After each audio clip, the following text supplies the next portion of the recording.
Fala, povo bonito e abençoado do Senhor Jesus. Espero que todos vocês estejam extremamente bem. Espero que essa jornada tenha sido maravilhosa, esteja sendo maravilhosa para a sua vida, porque para a minha está. Estamos aqui no nosso desafio 100 dias que podem mudar a sua vida. E hoje estamos no dia 9. O nono dia que nós estamos aí lendo a Bíblia, com foco, determinação, e vamos chegar juntos até os 100 dias. Se você ainda não é inscrito nesse canal, se inscreva, curta, comente e compartilhe. E envie para o máximo de pessoas que você puder, para que mais pessoas possam ser também abençoadas e edificadas. Hoje nós estamos na leitura do dia 9, e nós lemos o livro de Lucas, capítulo 17 e capítulo 18. Nós lemos o livro de Gênesis, capítulo 32 ao capítulo 36. E nós lemos também Salmos, do capítulo 25 ao capítulo 27. E tem sido uma jornada extraordinária. Hoje nós aprendemos aqui coisas profundas, coisas maravilhosas, ensinamentos espirituais que movem o nosso coração. A Bíblia toda é fantástica, né? Todo o contexto, toda a história é maravilhosa, mas toda vez que nós lemos, nós aprendemos alguma coisa. Hoje nós aprendemos com os textos que nós lemos sobre uma gratidão que revela uma fé verdadeira, sobre uma luta que transforma a nossa identidade e sobre uma confiança que vence qualquer medo. Em Lucas 17 e 18, nós vemos aqui uma gratidão, nós vemos aqui fé, nós vemos aqui atitudes que transformam as nossas vidas. Em Lucas 17, nós vemos ali a história de 10 leprosos. 10 leprosos que foram curados, 10 leprosos que receberam a tua cura, mas, infelizmente, nós vemos que somente um desses 10 leprosos volta para agradecer ao mestre. No versículo de número 18 de Lucas 17, nós encontramos a seguinte escritura: Não houve, porventura, quem voltasse para dar glória a Deus, senão este estrangeiro. Esse texto nos mostra que 10 homens receberam um milagre, mas somente um recebeu a aprovação de Jesus. Somente um voltou para agradecer. Somente um voltou para glorificar o nome do Senhor. Isso nos ensina algo muito sério e muito profundo. Milagre, meu irmão e minha irmã, não significa maturidade. Você recebeu um milagre, você recebeu uma bênção, você recebeu algo da parte de Deus, não significa que você é uma pessoa madura espiritualmente. Não significa que você é uma pessoa que está ali com a maturidade em dia. Mas agora quando você volta para agradecer, quando você permanece fiel, aí sim nós vemos uma maturidade. Porque a gratidão é uma maturidade por aquilo que Deus faz. Muitas pessoas são abençoadas, muitas pessoas recebem cura, bênçãos e infinitas coisas, mas acabam abandonando o nosso Deus. Acabam deixando o nosso Deus. Muitos querem o dono da bênção, querem a bênção, mas não querem o dono da bênção, não querem Jesus, só querem a bênção, a cura, a fama, o dinheiro e outras coisas. O milagre, meu irmão e minha irmã, não resolve a nossa vida. O milagre ele pode resolver o nosso problema interno, pode resolver a nossa dor, pode resolver a nossa aflição, mas o nosso problema externo ele só vai ser resolvido e transformado a partir da gratidão. Porque é a gratidão que revela quem verdadeiramente nós somos. É a gratidão que revela o nosso coração, como ele está sendo transformado. Quantas vezes Deus já nos livrou de algo? Quantas vezes Deus já te deu livramento, te deu bênção, te deu milagre, e você não agradeceu? E muitas vezes nós seguimos a nossa vida de forma normal, como se nada fosse extraordinário. Meu irmão, nós precisamos aprender a ser gratos a Cristo por aquilo que Ele tem feito em nossas vidas. Não é só me dá, mas também nós precisamos agradecer, precisamos pedir com certeza, mas ter um coração grato por aquilo que nós temos. Tem uma frase que eu fico pensando muitas vezes. Quantos sonhos, quantas orações que já foram respondidas, que hoje talvez você nem desfruta daquilo que Deus te deu.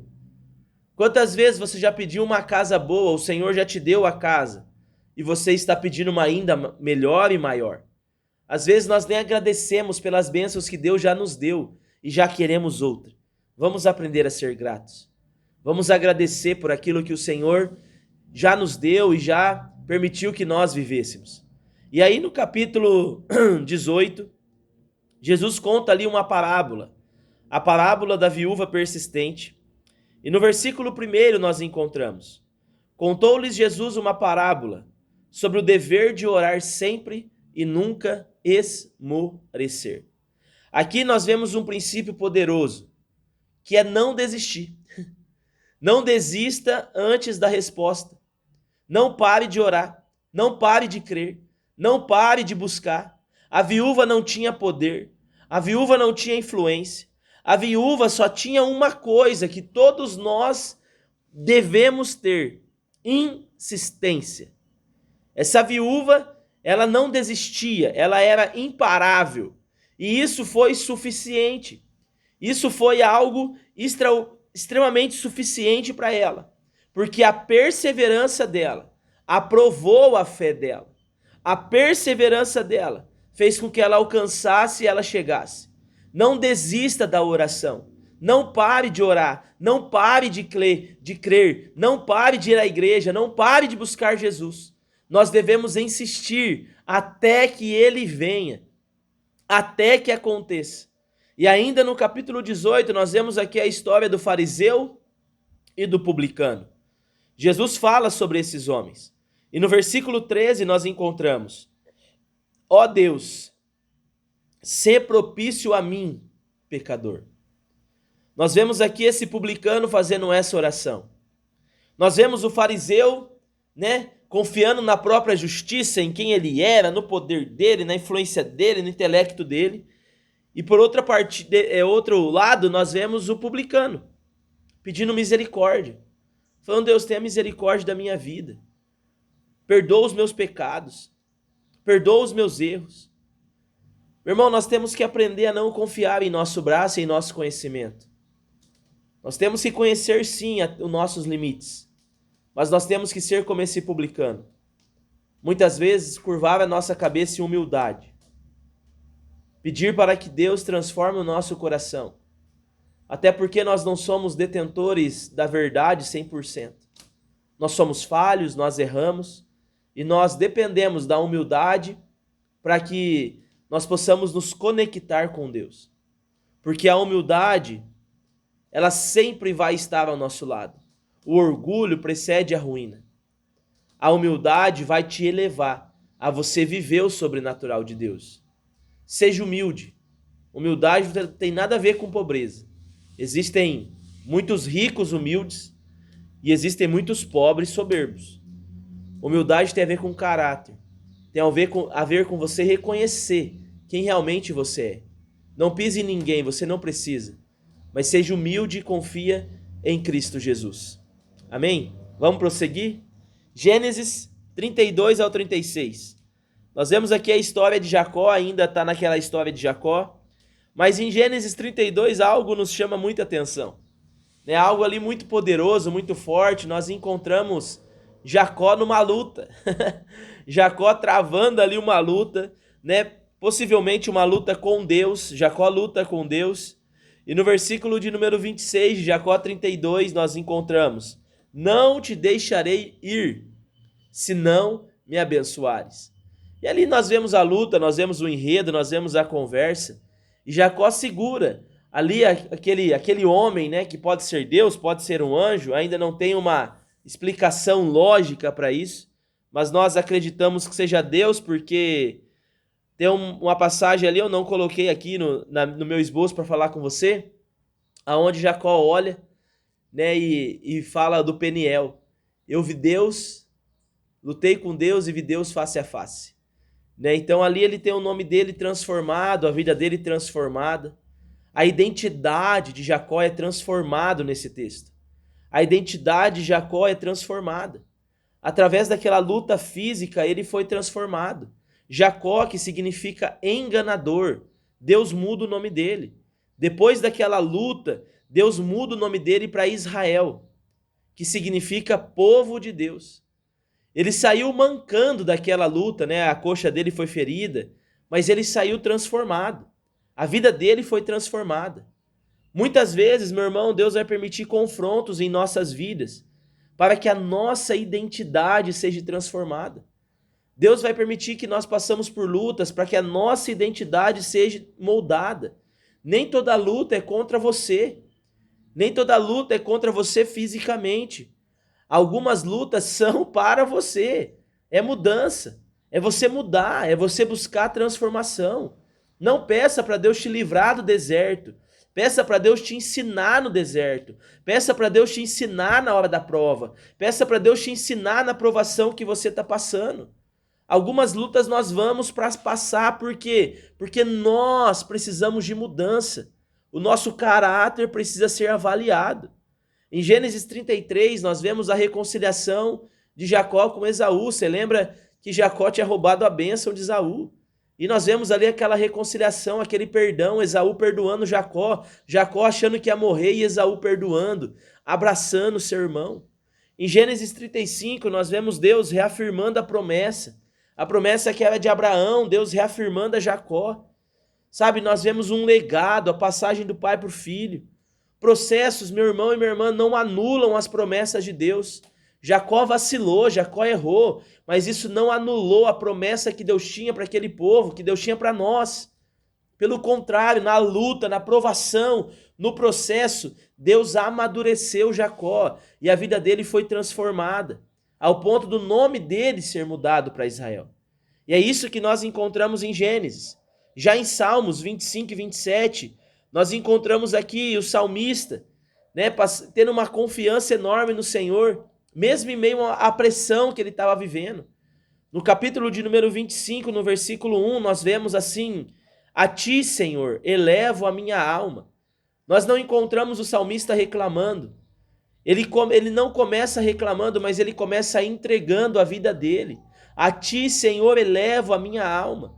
No Salmo 26, nós encontramos no versículo 2, examina-me, Senhor, e prova-me. Ele estava pedindo para ele ser examinado. Sabe, quem está pedindo para ser examinado, meu irmão, não teme a verdade. Será que você tem coragem de orar isso hoje? Senhor, examine o meu coração. Vê se há algo ruim em mim e transforme a minha vida. Será que nós temos essa coragem, assim como o salmista teve? E no versículo de número 27, nós encontramos, no capítulo 27, no versículo 1, nós encontramos: o Senhor é a minha luz e a minha salvação, de quem terei medo? E ainda no versículo 4, ele continua: uma coisa peço ao Senhor, que eu possa morar na casa do Senhor todos os dias da minha vida. Perceba aqui que existe uma progressão. O salmista eleva a alma dele. O salmista permite que ele seja examinado.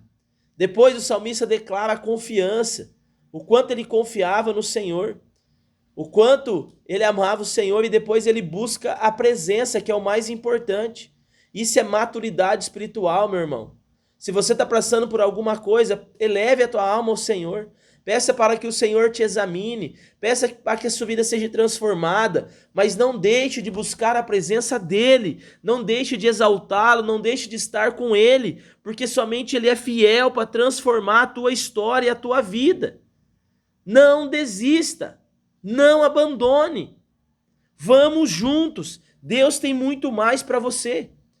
Hoje, no dia 9 da nossa leitura, chegamos aqui ao final desse vídeo, e nós encontramos aqui algumas coisas que nos ensinam. Nós aprendemos sobre gratidão, que revela quem realmente entende o milagre. Nós entendemos sobre perseverança na oração, que a perseverança vai vencer o cansaço. Nós entendemos sobre um confronto com Deus que muda a nossa identidade. Nem toda aprovação é do diabo. Muitas delas são Deus permitindo para que a sua identidade seja transformada. E por último, nós aprendemos sobre confiar. A confiança no Senhor elimina todo o nosso medo. A confiança no Senhor elimina o medo das nossas vidas. Então, nesse dia 9, meu irmão e minha irmã, que nós possamos ter uma fé constante, uma fé no Senhor e não uma emoção momentânea. Que nós possamos ter constância naquilo que nós estamos fazendo, que nós possamos ser humildes, que nós possamos perseverar, que nós possamos confiar em meio à pressão, porque Deus é fiel, o Senhor é fiel e Ele vai abençoar a sua vida. Eu quero orar com você. Pai, eu entrego essa vida nas tuas mãos, essa pessoa que assiste esse vídeo. Pai amado, gere humildade nesse coração, humildade para reconhecer os erros, humildade para reconhecer que depende do Senhor. Pai amado, nós te amamos. Pai amado, que nós sejamos gratos a Ti por aquilo que o Senhor já tem feito em nossas vidas. Que nós possamos, ó Deus, continuar orando constantemente, persistindo, não desistindo daquilo que o Senhor tem feito a nós. Jesus, nós te amamos e entregamos a nossa vida a Ti, ó Pai. No Teu nome, em nome de Jesus. Amém. Chegamos ao fim desse dia 9. Se você ainda não é inscrito, se inscreva nesse canal, curte, comenta e compartilhe. Envie para que mais vidas sejam abençoadas. Não desista dessa leitura. Continue assistindo esses vídeos. Deus tem uma palavra para você. Deus tem algo para o seu coração. E que a presença dele flua e que você possa viver o sobrenatural. Um forte abraço. Que Deus te abençoe.